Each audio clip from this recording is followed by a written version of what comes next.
extra time. I didn't expect it. I thought Marnus or Pat Cummins were probably the front runners because they both had exceptional years. But really honoured to have won my third, and hopefully can keep producing results for Australia and helping us win as many games as we can. And just a quick one on that Test Championship final. Have you sort of given up hope that you'll be there, and if so, how disappointing? Or are you still sort of holding out hope that those series of results can go your way in India and you guys will manage to be there? Oh, of course, we want to be involved in the Test Championship final, that's for sure. So hopefully the series in India goes our way. If it doesn't, then so be it. It's not the end of the world, but hopefully we get an opportunity to play over there at Lords. It'll be pretty amazing to be involved in what will be the first Test Championship. I suppose it looks like if you guys don't make the final, it might be almost a year without Test cricket, whereas England's playing quite a bit this year, and early days on that India tour, but have started reasonably well. Do you think that England side, it might be sort of the greatest threat, or I suppose the most confident that they'll arrive for an Ashes series here since that first one that you played in out here?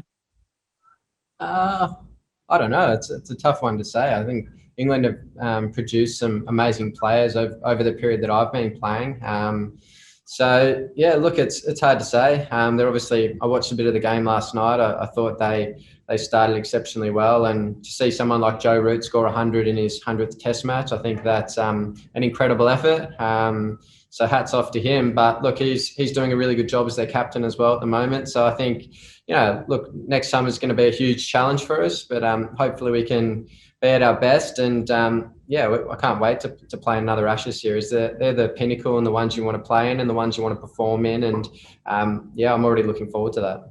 What have you learned about yourself in terms of, I suppose, last summer with, the challenges New Zealand presented, and then this summer where you, I suppose, had a slow start in Test cricket anyway and built your way into it? Obviously teams are starting to attack me a little bit differently or bowl to me a little bit differently. So, I've had to make small adjustments. At times I've had to be perhaps a little bit more aggressive than I have been in the past. I think I did that pretty well in the last two Test matches here. Just coming up with some sort of different plans and different scoring options, but continuing to also, play the game in front of me. There's times in Test cricket where you've got to absorb pressure, time where you've got to put the pressure back on the bowlers and try and get on top of them. And I think, as I said, I did that well in the last two games. Perhaps not as well in the first two of the summer, but you're always learning, and I felt I learned a bit out of the first two games that I could implement at the back end. But teams that have got different plans to me, I've got to keep working on my game, and I love doing that. I love working hard and finding new ways to do things and just getting better as well. And was that a refreshing experience for you at all? Because perhaps since 2014 through to that that 2019 Ashes series, really, it looked like you'd been ahead of the bowlers in a general sense, or ahead on the plans. Was it refreshing to sort of have to refight that battle again? Yeah, it was a great challenge, and that's what Test cricket's all about.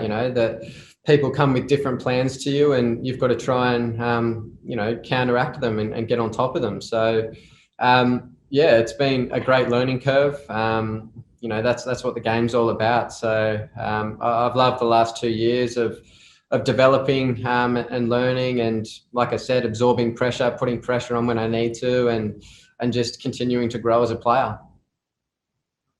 Thanks, Steve. What have you made of some of the talk about Justin Langer in the last week or so? And are there any areas that you would like to see him improve as a coach? I think even if you speak to Justin, you want to be improving all the time as a coach or as a player. So, of course, there's things you can always get better at. one thing that hasn't been spoken a lot about is how tough a job it is to coach an international team. Particularly in the circumstances we've been in, when we've been in bubbles for, long periods of time. But Justin's always working hard, trying to improve and get better. And, we've had conversations over the last 2 weeks since we finished, and he's always trying to get better. And that's all you can ask from him. So it's fair to say, Steve, just to clarify, like he's got the full support of the players and you expect him to be in charge sort of come next summer? Yeah, absolutely. I think he's done a terrific job over the last few years. Obviously, I wasn't there the first year, but, since I've been back, I think he's done a great job. And like I said, he always wants to get better, and that's all you can ask of anyone in a setup, whether it be a player or a coach. As long as you're striving to improve every day, then that's all you can ask. You mentioned, Steve, how tough a job Justin has. Do you think split coaching would work in Australian cricket? I know Andrew McDonald's taking the T20 team to New Zealand under these circumstances. Do you think it would work permanently, or do you think it would complicate the situation? Good question. I'm not really sure on that one. That kind of thing's been floated for a while, for different formats and different teams and things like that around the world, not just in Australia. So I think it'd be interesting, but like I said, Justin's got my full support at the moment. I think he's doing a terrific job, and he has done for a few years. And I can't see it changing anytime soon. Hit the subscribe option and the bell icon to get all the exclusive sports videos on Extra Time.